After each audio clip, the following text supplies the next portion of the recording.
So Josh here in the rooms after the Northern Blues, I guess, disappointing 19-point loss to Port Melbourne. The boys showed a bit of fight, but in the end it was the second quarter that really cost us. Yeah, really frustrating day. I didn't think we played well enough over 4 quarters to get the result we wanted. And full credit to Port Melbourne, really well organised and drilled team, obviously well coached by Gary Ayres. But yeah, it was a bit disappointing from our end. I thought our first half was a bit underwhelming. To the players' credit, they really turned it around in the third.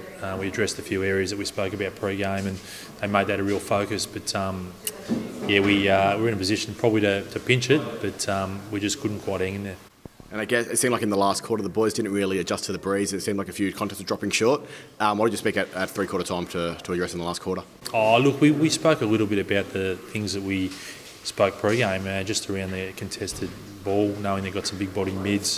We spoke about the way we wanted to move the footy forward to centre. We didn't get enough out of our tools, inside 50, unfortunately. But we learned a lot out of the game. We just had to debrief then, and the players threw up some really interesting things. So I think we've got a fair bit to take out of it. Again, pleasingly, the third quarter turnaround was important.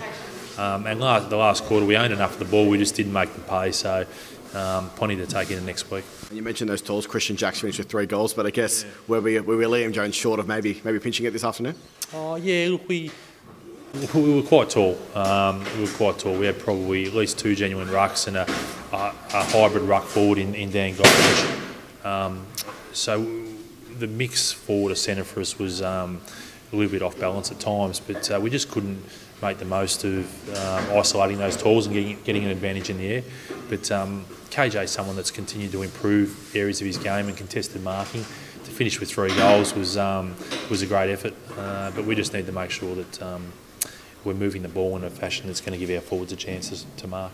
And we were here last week and we spoke about the first quarter maybe proving costly against Geelong, and again it was one quarter that maybe cost us today. Will that be the main focus ahead of Collingwood next week? Yeah, I think it was a bit more than a quarter. I think we weren't consistent enough within each quarter to really take advantage of the game. So yeah, there's a little bit about that. And again, I thought the boys mentally hung in pretty well. For us to get back to within a goal, I think, into the last quarter was a fantastic effort. But you've got to do your work early. It's very hard to play catch-up, particularly against a side like Port Melbourne, who are, as I said, well-seasoned and well-drilled.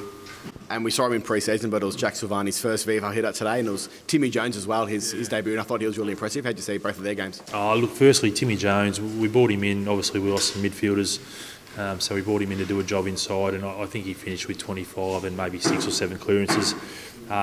He's a mature body. I was lucky enough to coach him last year in the NEFL, so I know what he can do, and I thought he added to our group a lot. So he was impressive first up, and Sauce I thought got better after half time, as you'd expect. Having missed a bit of footy, he worked his way into the game, and probably wasn't helped with the way we moved the ball at times, but he's got some real talent and some upside, and I think he's only going to get better and better. And maybe a few Carlton players to come back next week. We were a bit undermanned after naming 22 Carlton players in the team, so we'll get a few back next week. Yeah, look, it's hard to know. Obviously, the Carlton senior side played it tomorrow, so we'll watch that with great interest. But I guess from our end, it's about making sure we recover, go through the review process, as I said, learn as much as we can from this, and take it forward into the next week. And a lot of development boys put their hand up this morning in a big win against Port Melbourne. Benny Casley, Tyler Roos really showed some impressive signs. Yeah, they've been terrific, and it's probably important to single Benny Casley out as one of our leaders. I think through circumstance at the moment he's not getting opportunity at senior level, but the way he's gone back and performed in development and the way he's driving our culture has been really impressive. So he's been super. Roosy's in the same boat. He continues to elevate his game, but we want to make sure that those guys don't just have one game and come in. We want to make sure we build a form line of good, strong football, and when they get their opportunity, they're ready to go. Josh, best of luck next week against Collingwood. Thanks, mate. Cheers.